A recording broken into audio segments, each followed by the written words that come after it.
Hello, everybody, and welcome back to Shorty taking a look at the new Arthas on the PTR.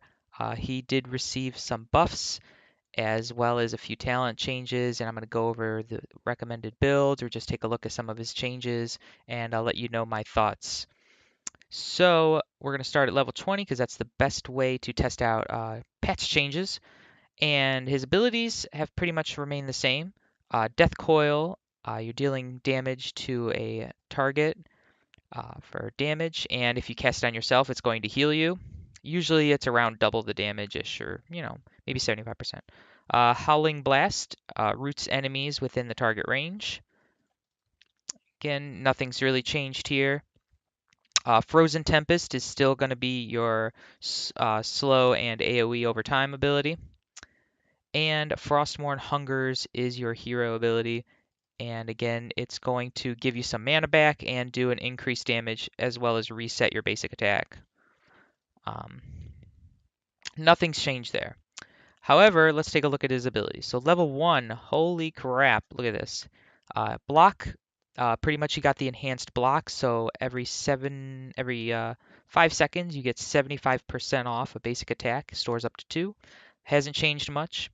Um, Eternal Hunger is now a quest ability, which I'll go over in a second, and Frost Presence, it now reduces your cooldown of Howling Blast every time it hits an enemy hero.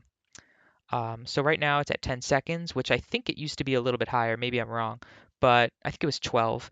And now Frost Presence lowers it by half again, so it's even less. So it's every 5 seconds every time you hit a hero with it. Now, I believe if you hit multiple heroes, that'll count as well. But of course, you can't really test it in training mode because there's only one. But I believe that's the case, which is impressive if that's true.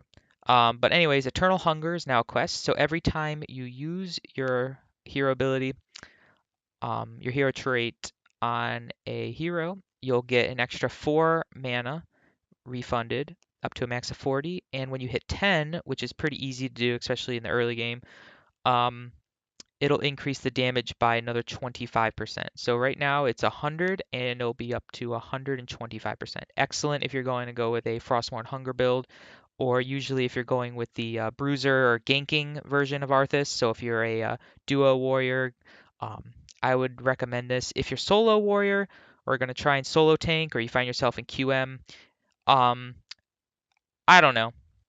It could still be good, don't get me wrong.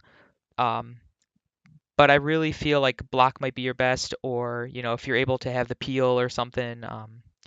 They're all pretty good though still. So I'm gonna go ahead and just show Eternal Hunger so we can get that damage.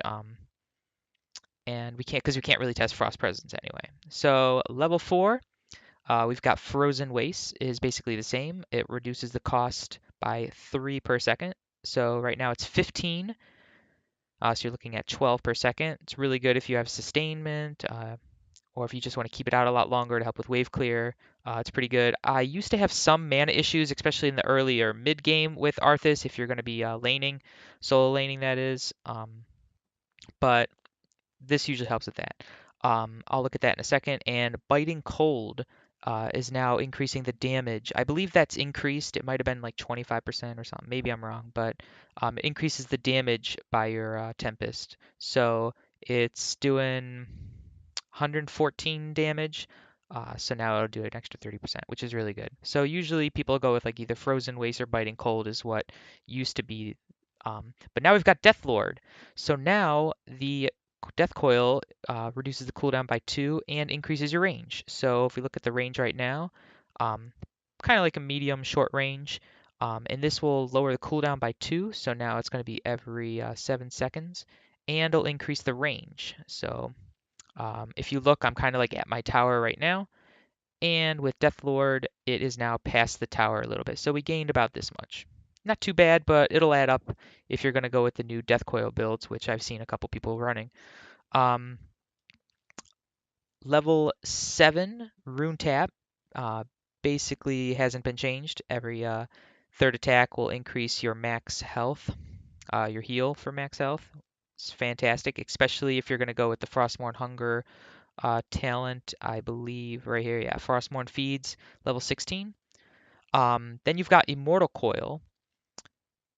So now you're gaining the healing effects again every time you use Death Coil on an enemy. So usually you have to either cast it on yourself or on an enemy. This talent will let you use it on yourself when you use it on enemy. And you'll also heal for an additional 100%.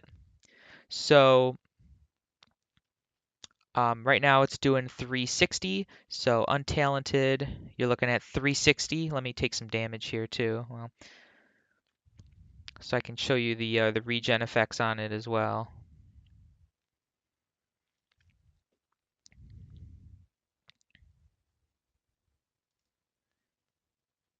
All right. So 360, and when you use it on yourself, heals for 522 with Immortal Coil. Uh, Now you can cast it on the enemy only because you'll still gain the heal, and you're looking at 360 and 882. So it's about like a 300 damage heal increase. Again, I'm at level 20, so these are the stats for that. Keep that in mind. And then Icebound Fortitude reduces the damage taken by 25, as well as all silences, stuns, slows, roots, polymorphs by another 75 for 3 seconds. So it's an activatable ability. It's got a cooldown of 50 seconds. Um, so we'll go ahead and take a look at it. Activatable ability. This is what it looks like. And it'll basically decrease all the damage as well as any silences, stuns, slows, polymorphs against you for another 3 seconds. So if you're solo tanking or you're going to be the target of a lot of abilities or you just need the extra defense, um, go ahead and pop it. You'll get this nice little debuff buff icon and you'll be well on your way. Very good. Definitely um, a change. So you can either go for like more healing, more self healing, which works on anything. You can hit walls, you can hit minions. You can go for the Immortal Coil, which is a clickable targeted ability, or the Icebound Fortitude, which is if you're going to be on the receiving end of the damage, or if you know you are fighting against like some Brightwing or Malfurion or anybody with stuns or slows or anything like that, which there's a lot of. But they did nerf some of those in the recent patch too. Um, then I'm gonna go ahead and take Immortal Coil just so I can show you the new Death Coil build, which is popping up more recently. Um, Level 10, Army of the Dead and Sindragosa, untouched. I don't believe the numbers have been changed. Maybe they have, but they work the same way they always did. Um, then at level 13, we've got Trail of Frost, so it'll increase your range by 30 and cause it to root enemies between you and the target for 1.25 seconds. I believe this is the exact same, maybe it was tweaked, but your Howling Blast initially only roots the target that you hit in the center, but with Trail of Frost, it'll now root anything along the way. So, um,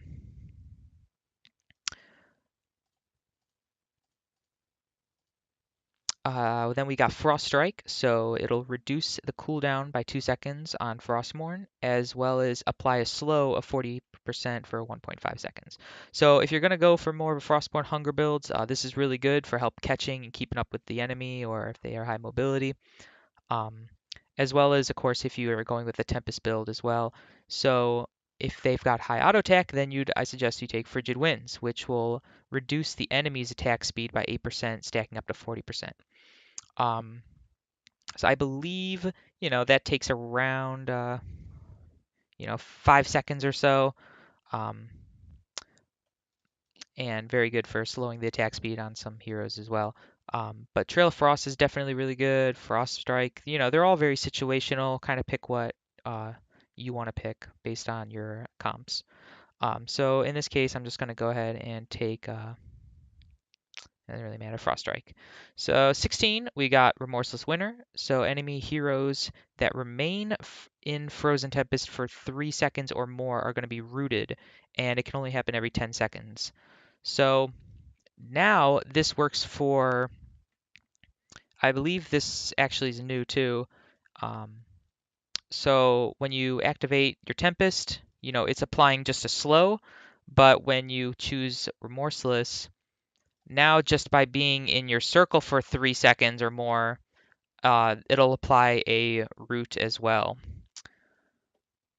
Um, Then we've also got Frostmourne Feeds, which is the exact same as it was previously. It now allows you to attack twice. This works extremely well with Rune Tap because basically every time your Frostmourne is up and you cast Rune Tap, you're going to gain um, double immediately, and you're going to get the heal. And then Embrace Death, which is new. This is the prime reason I wanted to go the Death Coil build to show you this. Um, So with Embrace Death, you're now going to deal even more damage for each life that you're missing. So 10 for 10. That did get nerfed slightly since the PTR.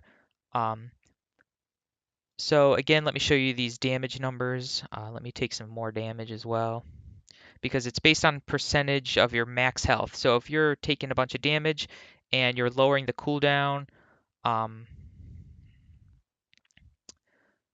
without it, 360, 882. With Embrace Death, I'm about a third of the way.